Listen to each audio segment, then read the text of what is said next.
Herzlich willkommen zu Alltagsdeutsch-Podcast. Schön, dass ihr wieder dabei seid. Also stell dir mal vor, du hast gerade deinen absoluten Traumjob bekommen. Egal ob in Berlin, Wien oder Zürich. Oh ja, das ist ein richtig tolles Gefühl. Genau, man möchte am liebsten sofort eine Flasche Sekt aufmachen und richtig feiern. Aber dann schiebt dir die Personalabteilung auf einmal ein 15-seitiges Dokument über den Tisch. Der berüchtigte Arbeitsvertrag. Richtig. Und das Dokument ist voller Wörter, die irgendwie wie eine abstrakte Zaubersprache klingen. Bürokratiedeutsch halt, ne? Ganz genau. Und zack, die Freude verschwindet und plötzlich fühlst du dich total unsicher. Aber heute nehmen wir euch genau diese Unsicherheit. Wir übersetzen dieses Bürokratiedeutsch in eine Sprache, die wirklich jeder versteht. Genau. Denn heute ist Tag 161 auf unserer gemeinsamen Lernreise. Wow, schon Tag 161? Ja, die Zeit vergeht. Und unser Thema heute lautet Arbeitsverträge und Rechte. Wir schauen uns heute 15 extrem wichtige Wörter an, die ihr braucht, um in der Arbeitswelt nicht nur mitzuspielen, sondern, eure eigenen Regeln zu verstehen. Finde ich super wichtig. Aber bevor wir das erste Dokument aufschlagen, haben wir noch ein kleines Werkzeug für euch. Heute zeigen wir euch eine sehr effektive Methode, um eure Aussprache zu verbessern. Shadowing. Ah, Shadowing. Genau. Beim Shadowing sprecht ihr fast gleichzeitig mit dem Sprecher. Ich vergleiche dafür immer sehr gerne mit Musik. Man lernt sein Lieblingslied ja auch nicht, indem man nur den Text leise auf dem Sofa liest, oder? Stimmt, ja. Man muss laut mitsingen. Deshalb hier meine große Bitte an euch. Bitte lest heute nicht nur still mit. Shadowing funktioniert wirklich nur, wenn ihr laut sprecht. Richtig. Euer Mund muss diese Bewegungen trainieren. Genau, also hier sind 3 einfache Schritte für dieses Training. Schritt 1, hört zuerst nur zu. Achtet auf die Aussprache, die Betonung und die Pausen. Also noch gar nicht mitsprechen? Genau. Denkt in diesem Moment auch nicht an Grammatik. Hört einfach nur den Klang. Dann Schritt 2, jetzt sprecht ihr mit. Versucht genauso zu sprechen wie der Sprecher. Also Tempo und Stimme übernehmen. Ja, achtet auf Tempo, Stimme und auch das Gefühl. Und dann, Schritt 3, nehmt euch selbst mit dem Handy auf. Vergleicht eure Stimme mit dem Original, so erkennt ihr eure Fehler und könnt euch enorm verbessern. Das ist ein richtig guter Tipp. Ja, absolut. Und bleibt außerdem bis zum Ende dabei. Dort hört ihr unsere Mini-Story, in der wir dann alle Vokabeln nochmal dynamisch zusammenfassen. Super, dann lass uns doch direkt in die Situation springen, ja? Gerne. Lies die erste Seite und da springt dir meistens sofort ein Wort ins Auge, weil, es geht um das Thema, weswegen wir eigentlich alle arbeiten. Das liebe Geld. Richtig. Das erste Wort heißt die Vergütung. Ich frage mich bei solchen Texten immer, warum steht da nicht einfach Geld oder Gehalt? Warum muss es so kompliziert klingen? Naja, die juristische Sprache versucht halt Situationen sehr, sehr präzise zu beschreiben. Auf Englisch heißt die Vergütung Remuneration. Remuneration, okay. Genau. Es ist ein formeller Begriff, der einfach mehr umfasst als nur das nackte Geld. Eine Vergütung kann nämlich auch bedeuten, dass du ein Firmenauto bekommst oder einen Bonus oder vielleicht einen Zuschuss für das Fitnessstudio. Ach so, alles zusammen also. Richtig. Alles, was deinen Einsatz ausgleicht, fällt darunter. Ein typischer Satz im Büro lautet dann zum Beispiel, die vertraglich vereinbarte Vergütung wird am Ende des Monats überwiesen. Okay, verstehe. Auf Englisch also Remuneration, also wirklich das Gesamtpaket. Gut, wenn wir dann weiterlesen, kommen wir zu einer Phase, vor der viele neue Angestellte ja großen Respekt haben. Die erste Zeit im Unternehmen nennt man die Probezeit. Genau, die Probezeit. Auf Englisch Probation Period. Das klingt für mich immer ein bisschen wie wie ein Probeabonnement bei einem Streamingdienst. Das ist ein interessanter Vergleich. Naja, man testet halt und wenn es einem nicht gefällt, klickt man auf Stopp, oder? Der Vergleich passt eigentlich erstaunlich gut. Die Probezeit ist in Deutschland meistens so 6 Monate lang. Es ist wirklich eine Testphase. Aber wichtig ist, sie schützt beide Seiten. Also nicht nur den Chef. Nein, überhaupt nicht. Das Unternehmen schaut natürlich, ob du die Aufgaben schaffst. Aber du schaust eben auch, sind die Kollegen nett? Ist die Arbeit wirklich das, was ich mir vorgestellt habe? Stimmt, das vergisst man oft. Genau. Ein Beispielsatz für den Alltag wäre, während der Probezeit können beide Seiten mit einer Frist von 2 Wochen kündigen. Ah, okay. Du bist also nicht gefangen, wenn der Job wirklich schrecklich ist. Die Probezeit, Probation Period. Gut zu wissen, dass ich auch testen darf. Auf jeden Fall. Damit diese ganzen Details aber überhaupt existieren, müssen Chef und Angestellter erstmal miteinander reden und, ja, das nächste Wort anwenden, vereinbaren. Mhm.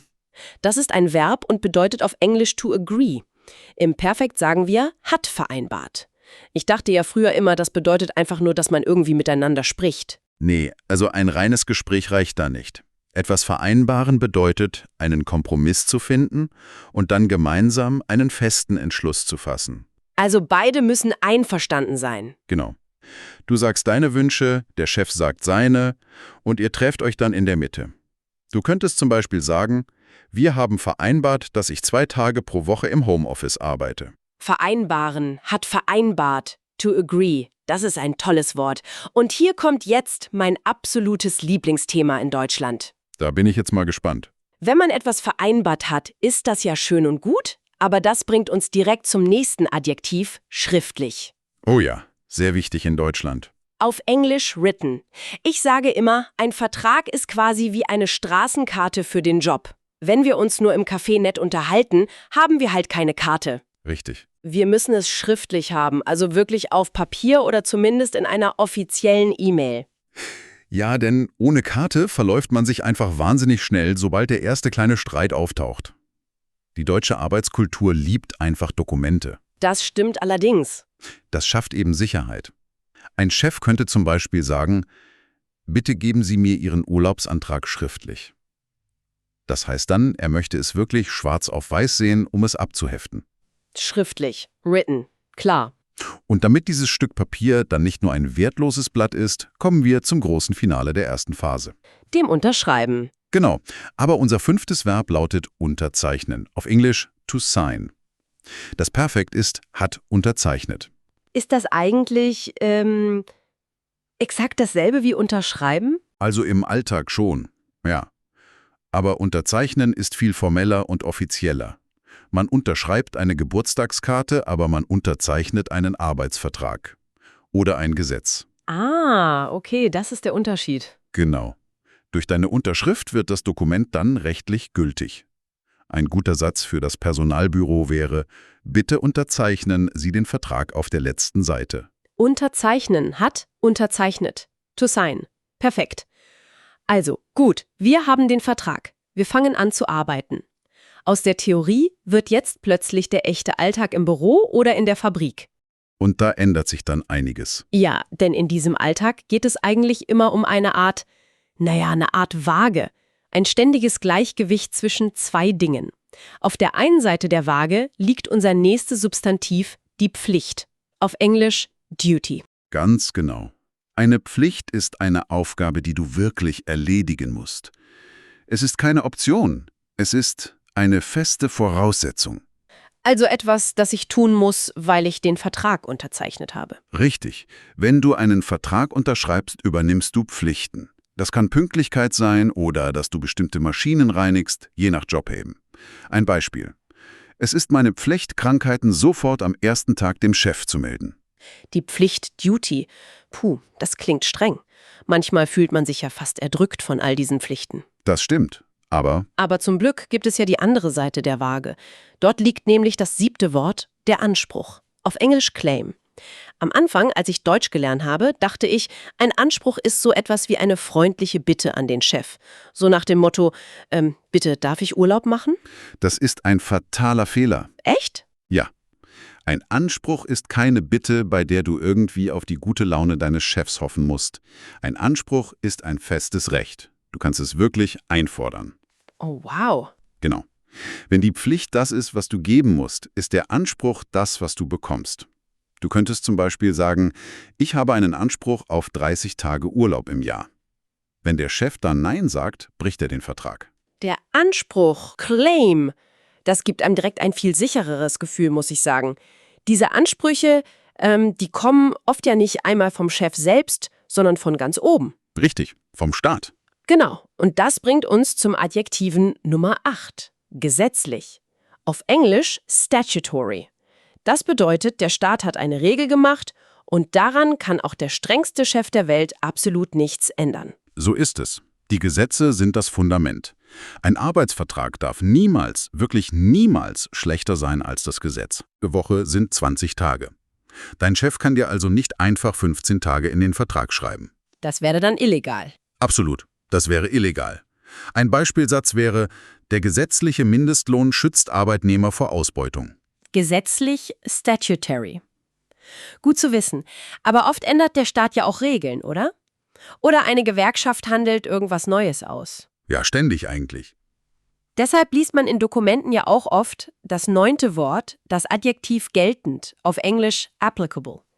Das beschreibt Regeln, die genau in diesem Moment aktiv und gültig sind. Richtig. Denn Arbeitsrecht ist nichts Historisches, es bewegt sich ständig. Wenn ein neues Gesetz verabschiedet wird, wird es zum geltenden Recht. Im Vertrag steht dann oft der Satz, es gelten die geltenden Bestimmungen zum Datenschutz. Man muss also immer schauen, was heute aktuell ist und nicht, was vor 10 Jahren war. Genau so ist es. Geltend, applicable. Ich habe dazu übrigens mal eine ganz konkrete Situation aus dem Alltag. Erzähl mal. Also mein Chef läuft an mir im Flur vorbei. Er trinkt gerade einen Kaffee, hat es furchtbar eilig und ruft mir nur so zu, wir haben ein Riesenproblem mit dem Projekt, du musst am Samstag ins Büro kommen. Und dann verschwindet der wieder. Oh je. Ja, genau. Ist dieser Satz im Flur jetzt sofort unser 10. Wort verbindlich? Oder gelten nur die Dinge, die wir auch wirklich schriftlich haben? Verbindlich heißt auf Englisch übrigens binding. Eine sehr, sehr typische Situation. Also verbindlich bedeutet, dass man sich zwingend an eine Abmachung halten muss. Mündliche Anweisungen vom Chef können tatsächlich verbindlich sein, wegen seines Direktionsrechts. Ach krass, auch nur so im Flur? Ja, aber hier ist die große Gefahr. Wenn du am Samstag nicht kommst und er dich dann feuern will, gibt es ein massives Problem mit den Beweisen. Was wurde denn genau im Flur gesagt? Stimmt, da war ja niemand dabei. Genau. Ein Beispielsatz wäre, wir brauchen eine verbindliche Zusage für das Projekt. Eine E-Mail reicht dafür aus. Bei wichtigen Änderungen im Job solltet ihr wirklich immer eine verbindliche schriftliche Bestätigung fordern. Verbindlich, binding, das merke ich mir. Den Flurfunk sollte man immer noch mal absichern. Auf jeden Fall. Wenn euch unser Podcast beim Deutschlernen hilft, dann abonniert gern unseren Kanal und gebt uns einen Daumen nach oben. Das hilft uns wirklich sehr. So, wir machen jetzt direkt weiter mit der 3. Phase. Wir haben den Alltag besprochen. Aber das Leben ist ja nicht statisch. Dinge verändern sich. Oft schon ganz am Anfang, oder? Ja, viele Arbeitsverträge für junge Menschen haben heute eine spezielle Eigenschaft. Wir nennen das Wort befristen. Auf Englisch to limit. Im Perfekt hat befristet. Das bedeutet, der Job hat quasi ein automatisches Verfallsdatum, wie eine Packung Milch sozusagen. Leider ja. Ich habe gehört, viele Firmen machen das, um das finanzielle Risiko klein zu halten, falls es der Wirtschaft schlecht geht. Man arbeitet dann für ein Jahr und danach endet der Vertrag automatisch, ohne dass jemand überhaupt kündigen muss. Genau. Ein Satz wäre, mein erster Vertrag war leider auf 12 Monate befristet. Befristen hat befristet to limit. Für die Lebensplanung der Angestellten ist das natürlich, purer Stress.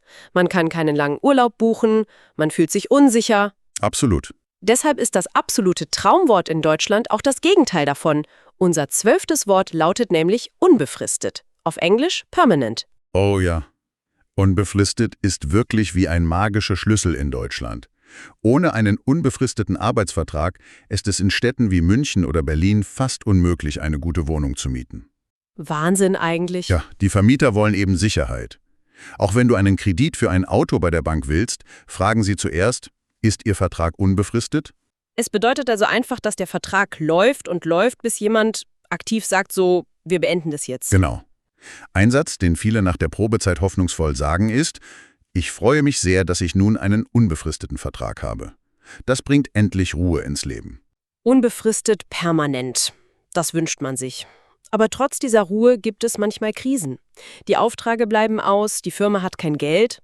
Ja, das passiert. Ich habe da ein echtes Schreckensszenario im Kopf. Darf der Chef mich einfach in sein Büro rufen und sagen, wir haben kein Geld, ab morgen muss ich dein Gehalt leider, und hier kommt unser 13. Wort, kürzen. Auf Englisch to reduce. Im Perfekt hat gekürzt. Genau, darf er das einfach so? Da kann ich zum Glück direkt Entwarnung geben. Kürzen bedeutet zwar, etwas kleiner oder weniger zu machen, aber im deutschen Arbeitsrecht darf der Arbeitgeber dein Gehalt nicht einfach einseitig kürzen. Puh, Gott sei Dank. Er kann nicht sagen, gestern waren es 3.000 Euro, heute sind es 2.000 Euro. Wenn er das will, braucht er eine ganz spezielle neue Vereinbarung oder eine sogenannte Änderungskündigung. Und die unterliegt sehr strengen Regeln. Okay, das ist gut. Hast du ein Beispiel? Klar, ein Beispielsatz wäre, wegen der schlechten Wirtschaftslage wollte die Firma das Urlaubsgeld kürzen. Das führt dann meistens sofort zu Streit mit der Gewerkschaft. Kürzen hat gekürzt, to reduce. Das beruhigt mich wirklich. Aber was ist denn die andere Richtung? Ich wache morgens auf und merke, der Job macht mich einfach krank. Die Aufgaben sind langweilig, ich möchte selbst gehen. Das ist ein riesiger Schritt. Ja, und das ist unser vorletztes Wort, kündigen. Auf Englisch to terminate oder umgangssprachlich to quit. Perfekt hat gekündigt. Das Beenden des Vertrags. Kündigen ist in Deutschland ein extrem formaler Prozess. Du kannst nicht einfach am Telefon sagen, hey, ich komme morgen nicht mehr. Wie in den Filmen manchmal. Genau, das geht hier nicht. Du musst einen Brief auf Papier schreiben und ihn händisch unterschreiben. Eine E-Mail reicht gesetzlich nicht aus. Oh, das wusste ich gar nicht. Ja, das ist wichtig. Jemand könnte zum Beispiel sagen, er war so unzufrieden, dass er gestern seinen Job gekündigt hat. Kündigen hat gekündigt, to terminate oder to quit.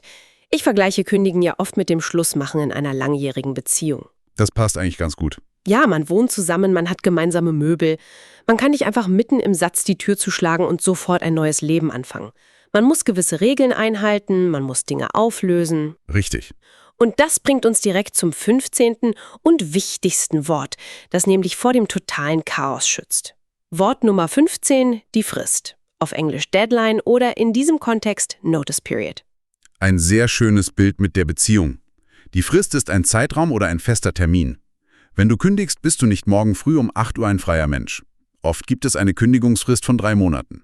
3 Monate? Das klingt echt lang. Es klingt lang, aber es schützt eben beide. Der Chef hat 3 Monate Zeit, einen neuen Mitarbeiter zu suchen. Und wenn der Chef dir kündigt, hast du 3 Monate Zeit, dir einen neuen Job zu suchen, ohne sofort auf der Straße zu sitzen. Ah, das macht Sinn. Ein typischer Satz? Bitte denken Sie daran, die Unterlagen vor Ablauf der Frist einzureichen. Die Frist, Deadline oder Notice Period? Diese Wartezeit verhindert also den totalen Absturz. So, wir haben die Reise durch den Vertrag echt geschafft. Ja, wir haben alle 15 Wörter. Lass uns das Gelernte nun lebendig machen. Genau. Wir kommen zu unserer Mini-Story. Hört genau zu, wie diese Wörter im echten Leben ineinander greifen. Ich fange einfach mal an. Schieß los. Maria ist überglücklich, denn sie bekommt endlich einen neuen Job als Grafikdesignerin in einer großen Agentur. An ihrem ersten Tag bekommt sie den Vertrag schriftlich vorgelegt. Aber, lass mich raten. In der Agenturwelt lief nicht alles perfekt, oder? Sie hat sich das Dokument angeschaut und gesehen, dass der Vertrag leider befristet ist. Ganz genau. Er war auf 1 Jahr limitiert, obwohl sie im Bewerbungsgespräch eigentlich klar gesagt hatte, dass sie eine unbefristete Stelle sucht. Sie braucht schließlich Sicherheit für ihre Wohnung. Verständlich. Außerdem ist sie verwirrt, weil sie die geltenden Regeln für die ersten Monate irgendwie nicht ganz versteht. Bestimmt ging es um das Geld, ne? Sie hat sich bestimmt Sorgen gemacht um ihre Vergütung. Darf der Chef in der Probezeit einfach das Geld kürzen, wenn ein Design mal, nicht so gut aussieht? Puh, das klingt nach verdammt viel Stress für den allerersten Tag. Hat sie ihn dann einfach stumm unterschrieben? Nein, sie war klug. Sie hat den Chef um ein kurzes Gespräch gebeten. Der Chef war zum Glück sehr verständnisvoll. Er hat ihr dann erklärt, dass sie natürlich einen festen Anspruch auf den vollen Lohn hat. Niemand wird ihr etwas wegnehmen. Ah, also haben sie sich zusammengesetzt und neue Details vereinbaren können. Richtig. Der Chef hat den Vertrag dann angepasst. Alles wurde verbindlich im neuen Text festgehalten. Maria fühlte sich endlich sicher. Und am Ende unterzeichnen beide das Papier mit einem großen Lächeln. Das ist wirklich eine tolle Geschichte. Sie zeigt einfach, dass man Verträge nicht einfach blind akzeptieren muss. Man darf fragen und man darf verhandeln. Absolut. Und das bringt uns zu einem ganz zentralen Gedanken für den heutigen Tag. Sprache bedeutet Macht. Besonders im Berufsleben. Das stimmt. Wenn man das Vokabular der Bürokratie nicht versteht, fühlt man sich oft klein und abhängig. Aber in dem Moment, in dem du weißt, was dein gesetzlicher Anspruch ist oder wie eine Frist funktioniert, verschiebt sich die Macht. Man ist nicht mehr hilflos. Genau, du bist kein Bittsteller mehr. Wer seine Verträge versteht, kommuniziert auf Augenhöhe und wird nicht so leicht ausgenutzt. Das Deutschlernen schützt euch also ganz direkt im echten Leben. Ein großartiger Gedanke, Sprache als Schutzschild im Büro. So, jetzt seid ihr dran. Wendet diese Macht an. Eure Hausaufgabe. Schreibt eigene Sätze mit den neuen Wörtern unten in die Kommentare. Und wir lesen uns das alles durch. Ja, erzählt uns von eurer Probezeit oder wie ihr mal einen Vertrag vereinbart habt. Und vergesst nicht, abonniert den Kanal und gebt einen Daumen nach oben. Und morgen wechseln wir in einen ganz anderen, aber extrem wichtigen Bereich unseres Lebens. Morgen sprechen wir über Medienkompetenz. Wie erkennen wir in der heutigen Welt, was echte Nachrichten sind und was Fake News? Das dürft ihr auf keinen Fall verpassen. Vielen Dank fürs Zuhören. Bis morgen bei Alltagsdeutsch Podcast. Tschüss und einen schönen Tag noch.